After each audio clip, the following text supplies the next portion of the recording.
Hello বন্ধুরা, তোমরা সবাই কেমন আছো? আশা করি তোমরা সবাই ভালো আছো। যে যেখানে থাকো ভালো থাকো, সুস্থ থাকো। আর আমিও ভালো আছি। আমি লাস্ট একটা ভিডিও দিয়েছিলাম গতকালকে, তো তাতে আমাকে কমেন্টে আমার বন্ধুরা আমাকে এতটাই অ্যাপ্রিসিয়েট করেছে বা আমাকে আমার এই ভিডিওটা করা নিয়ে সহমত পোষণ করেছেন, তার জন্য আমি খুব খুশি। এবারে আমার কথা হলো যে আমি তাহলে বলতে পারি, কারণ আমার মনের কথাগুলো আমি বলতে পারছি না বলে আমার আরও বেশি কষ্ট হচ্ছে। তো আমি সেখান থেকে বলছি তোমাদের, আজকে যে বিষয়টা নিয়ে কথা বলবো সেটা খুবই কমন। সেটা আমি মুখে উচ্চারণ করতে চাই না, কারণ আমার ওই ওই সেন্সিটিভ জায়গাটা অনেক দুঃখজনক, অনেক কষ্টজনক। তো আমি দুটো মহিলার কথা বলছি, যারা সদ্য হয়েছে, অনেকেই যারা সদ্য বৈধব্য জীবন গ্রহণ করেছে। তো তাদের মধ্যে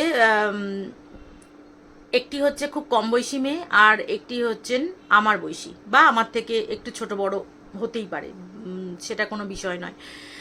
আমার বলার বক্তব্য হলো, মানুষ একটা নির্দিষ্ট আয়ু নিয়ে পৃথিবীতে আসে।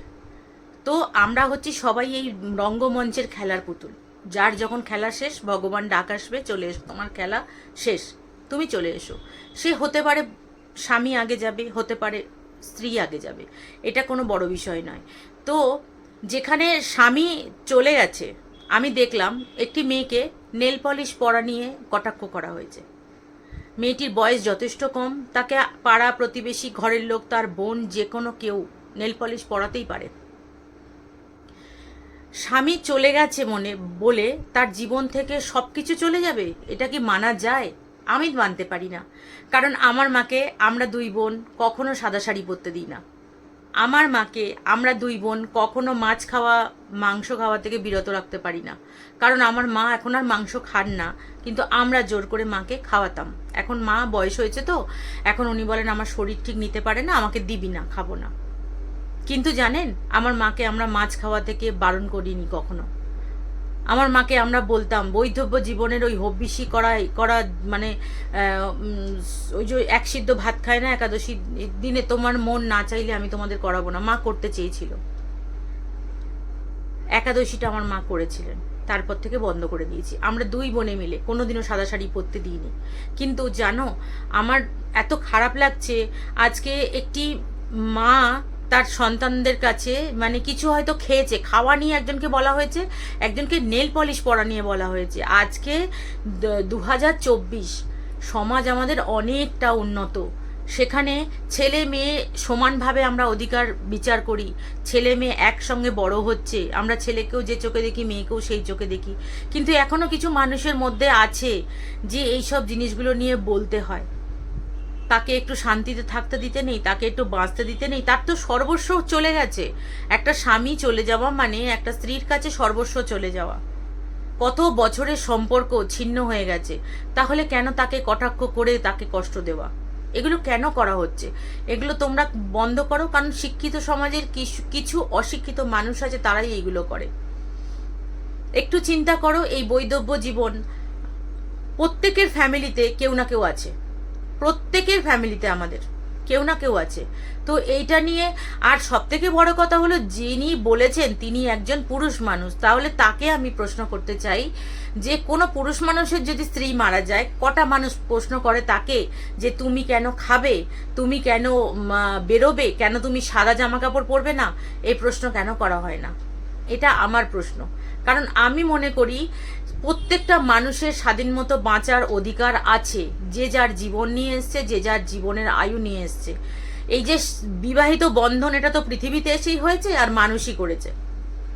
তাহলে মানুষই কেন এখানে রুখছে? আর যেখানে ভগবান তো বলে দেয়নি, এমনকি পুজো করতে গেলেও ভগবান কাউকে লিখে দেয়নি যে তুমি উপসী হও, তুমি নিজেকে কষ্ট দাও, দিয়ে তুমি আমার পুজো করো, তবেই তুমি ফল পাবে। এটা না, এটা আমাদের মনের ধারণা, পুরোহিতদের বিচার। আমরা ভেবে চিন্তা করি না, সারাদিন উপোস থেকে মাকে বা পুজো দেবো, ঠাকুরকে পুজো দেবো। কিন্তু মা বলে দেননি বা ঠাকুর বলে দেননি যে আমাকে পুজো করতে গেলে তোমাকে না খেয়ে দিয়ে থাকতে হবে। আমি ঠিক বললাম কি ভুল বললাম আমি জানি না, কিন্তু আমার এই জিনিসগুলো খুব খারাপ লেগেছে, তাই তোমাদের সঙ্গে শেয়ার করছি। তোমাদের হয়তো অনেকের খারাপ লাগবে, অনেকের ভালো লাগবে, কিন্তু আমার মনে হয় যিনি চলে গেছেন তিনি চলে গেছেন, তার আয়ু শেষ হয়ে গেছে, ভগবান তাকে তার কাছে নিয়ে গেছেন। হ্যাঁ, কিন্তু যিনি আছেন তার তো আয়ু আছে, তাকে বেঁচে থেকে কেন মারা? আমরা মারতে পারি না তাকে বেঁচে থেকে, তাকে আমরা আরো বাঁচতে দিতে চাই। আমার মতন বয়স যার, আমি বললাম যে সেই ভদ্রমহিলা তার সন্তানদের জন্য, শাশুড়ি মায়ের জন্য বাঁচতে চাইছেন, কিছু খাবার নিয়ে বলেছেন। এই কথা কি ঠিক যে এইটা কেন খাচ্ছ? দেখতে পারা যায় না এই সমস্ত জিনিস? এগুলো কেউ করবেন না। যে মানুষ চলে গেছেন, আর যার গেছে সে কিন্তু সর্বস্ব হারিয়েছে। একটা স্বামীর সঙ্গে এত বছরের সম্পর্ক ছিন্ন হয়ে যাওয়া চারটিখানি কথা নয়। একটা মানুষ পুরো একা হয়ে যায়, পুরো একা হয়ে যায় তার স্বামী যদি তার পাশে না থাকে, পুরো মাথা থেকে ছাদ চলে যায়, এরকম একটা অবস্থা হয়। কিন্তু আমরা পায়ের তলার মাটি নাই বা সরালাম, তাকে বাঁচতে দাও, তাকে হাসি খুশিভাবে জীবন কাটাতে দাও।